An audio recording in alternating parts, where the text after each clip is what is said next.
Beleza, pessoal? Quero compartilhar com vocês hoje uma solução que a gente desenvolveu para solucionar alguns problemas que a gente enfrentou aqui quando a gente precisava usar e compartilhar os nossos dados através de API. Talvez o que eu vou falar para vocês aqui faça sentido para vocês hoje e ajude vocês. Vocês, né? Quem usa ou quem precisa compartilhar os dados através de API, talvez ajude vocês. Então, vamos lá, vamos começar falando dos problemas. Qual que era o problema que a gente tinha? E que pode ser algum problema de vocês também, quando a gente ia compartilhar os nossos dados aí através das APIs. Nós tínhamos que desenvolver as nossas APIs, os métodos get, post, put, delete, e as rotas e os endpoints personalizados para cada situação. Então, vamos supor o seguinte, que eu preciso lá do cadastro dos meus clientes e que eu preciso só numa situação hipotética, eu preciso de o ID do cliente, o nome do cliente e o CNPJ. Ok, disponibilizo isso no endpoint chamado cliente CNPJ, alguma coisa nesse sentido. E amanhã eu preciso incluir uma outra informação nesse mesmo retorno. Normalmente a gente está falando de RESTful.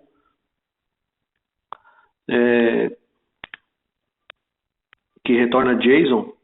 Então, eu tenho que, nesse meu JSON de retorno, eu teria que retornar para algum lugar, além do CNPJ, a cidade do meu cliente. E o que eu teria que fazer? Eu teria que compilar ou, se eu estiver usando Python, usando Delphi, usando qualquer JavaScript ou qualquer uma outra ferramenta para escrever a minha API, eu necessariamente teria que ir lá no meu fonte e alterar esse meu endpoint para ele retornar no JSON essa informação, correto? Muito bem.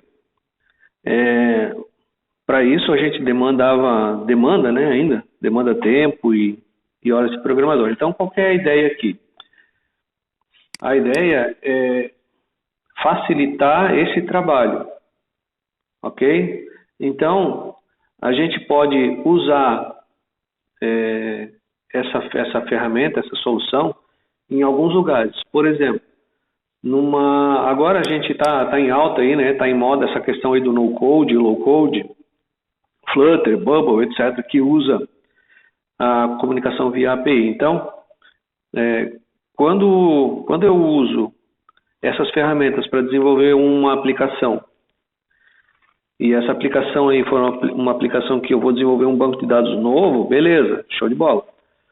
Mas, e quando eu desenvolvo, que é a maioria dos casos que está acontecendo agora, quando eu vou desenvolver uma força de vendas, quando eu vou desenvolver um dashboard, uma consulta, um gráfico, e eu preciso dos meus dados, normalmente, os dados que eu gerei através do meu ERP, do meu sistema de gestão, e eu preciso deles lá no meu sistema que eu vou desenvolver, no meu sistema mobile. O que acontece? Eu tenho que disponibilizar esses meus dados aí de alguma forma, e a forma que hoje todo mundo faz é disponibilizar via API, ok? Bom, isso aqui pode ser uma solução uma solução rápida e bem prática para quem tem esse problema. Outro problema é, por exemplo, uma conversão de dados. Uma conversão de dados, eu preciso disponibilizar o meu banco para alguém fazer algum tipo de conversão, algum tipo de integração, né?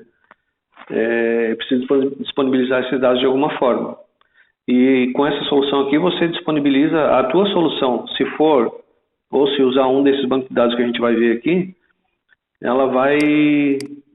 você vai conseguir disponibilizar isso em, olha, se você conhecer a linguagem SQL, provavelmente sim, né? Senão você não teria vindo até aqui no vídeo. Em meia hora você está disponibilizando isso aí para os teus clientes ou para quem quer que seja. Bom, outro uso muito legal que a gente viu e que essa solução pode servir também é a questão do BI, né? Hoje está na moda também essa questão do BI. Então, você pode disponibilizar todas as informações que você tem no seu ERP através de uma API, retornando para o BI, se ele fizer uso dessas ferramentas aí, dessas ferramentas API, se tiver condições, se o BI tiver essa facilidade, você pode integrar isso com a API e disponibilizar esses dados teu banco de dados aí em meia hora, sem precisar desenvolver uma linha de código. Então vamos lá, vamos ao que interessa aqui. Qual que é a ideia? A ideia da solução é bem simples. A gente tem duas versões aqui, dois programas. A gente chamou de Auto API, né? É o Auto API que fica rodando num servidor e fica fazendo, é um servidor HTTP que fica processando as tuas requisições GET, POST, DELETE e PUT. E um outro módulo aqui, vamos dizer assim, da solução, que é o admin, que é o lugar onde a gente define o nome dos endpoints. Então, teoricamente, você não vai mais ter endpoints. Você vai ter um só, vou mostrar para vocês aqui no Postman. Você vai ter um endpoint só, e aí você vai dar nomes para eles, que eles vão ser passados com os parâmetros, para que eles possam gerar e retornar o JSON, ok? Vamos lá então. Esse servidor aqui, o servidor da API, onde ele vai processar as requisições, ele vai ter que ficar rodando num servidor de vocês, numa porta. Esse aqui está rodando na porta 9000, quando a gente sobe ele roda por default na porta 9000, mas a gente pode passar como parâmetro a porta que a gente quiser que ele rode, então ele vai ficar rodando em alguma porta. Eu vou ter que liberar essa porta lá no roteador, óbvio, né? Se eu estiver rodando, por exemplo, numa VPS, eu vou ter que liberar a porta de qualquer jeito, né? Para ele fazer as requisições daquela porta, vocês já vão entender. Então aqui ele fica simplesmente, ele sobe o servidor da API, né? O servidor aqui, e ele fica monitorando aqui os métodos, ok? Vamos lá.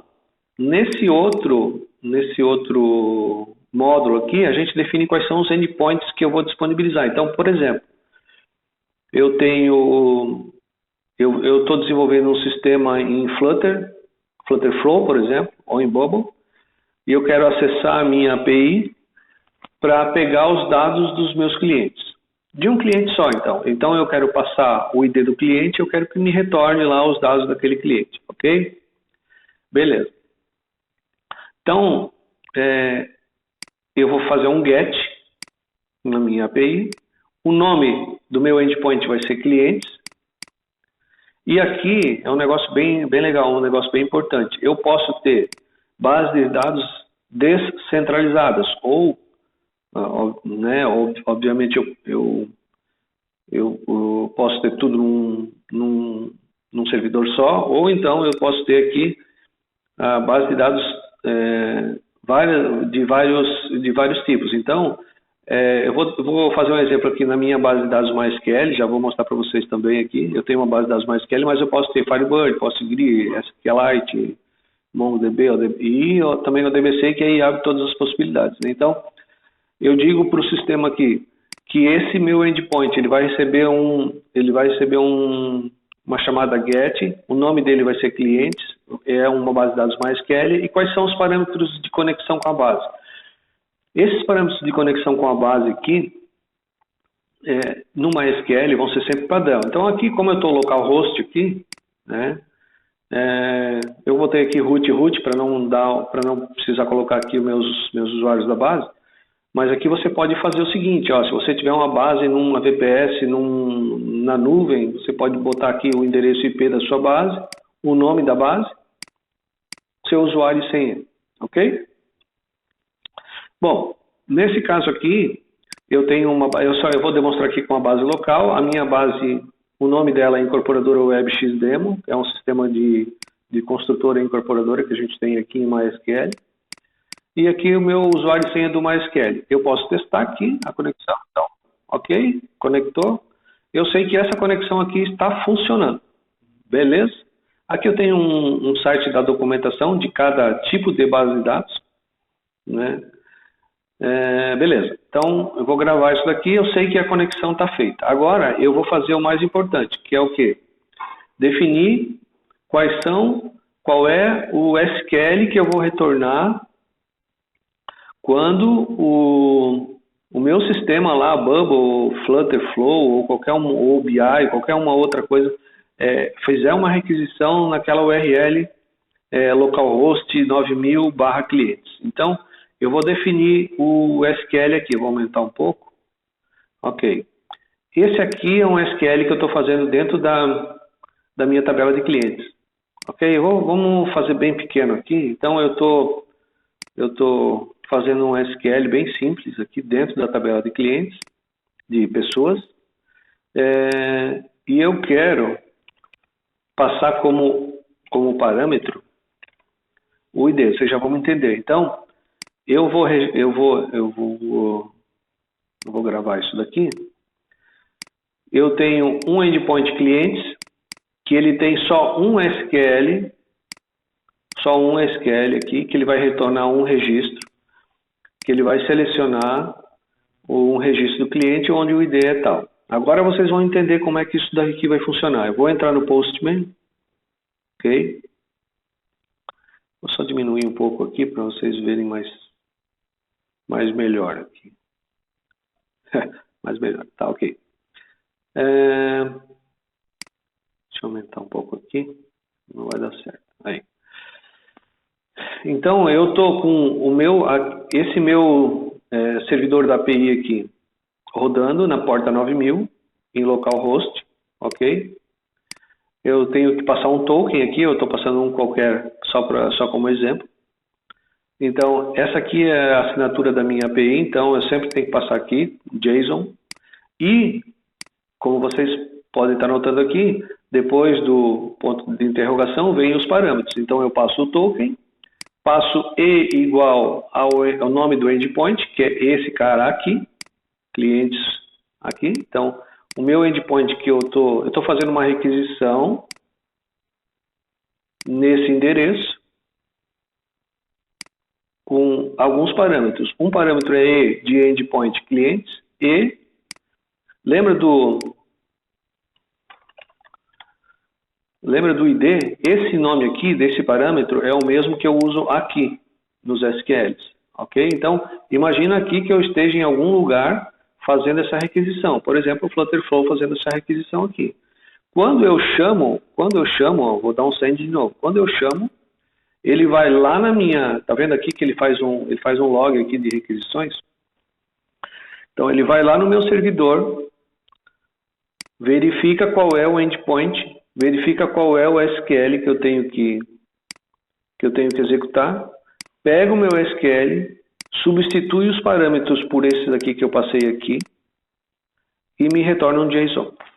Ok, agora vamos supor que eu preciso da cidade aqui junto. Se eu